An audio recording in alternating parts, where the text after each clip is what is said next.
இன்று மகா சங்கடஹர சதுர்த்தி. ஆவணி மாதம் வளர்பிறை சதுர்த்தி திதியில் விநாயகர் சதுர்த்தி கொண்டாடப்படும்.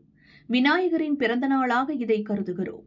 விநாயகர் சதுர்த்திக்கு முன்னதாக வரும் தேய்பிறை சதுர்த்தி மகா சங்கடஹர சதுர்த்தி என்பர். இந்த நாளில் விநாயகரை வணங்கினால் எப்படிப்பட்ட தடையும் நீங்கும் என்பர். ஒரு சுவையான தகவலை இந்த இனிய நாளில் தெரிந்து கொள்வோமா? விநாயகரை பிரம்மச்சாரி என்பர். ஆனால் வாரியாரின் சொற்பொழிவிலிருந்து ஒரு புதிய தகவல் கிடைத்துள்ளது. அவர் சித்தி புத்தி என்ற பெண்களை தனது சக்திகளாக கொண்டுள்ளதாக வடமாநிலங்களில் கூறுவர். அவர் மீது கொண்ட அன்பின் காரணமாக இவர்களுக்கு திருக்கல்யாணமும் நடத்தி அழகு பார்ப்பர்.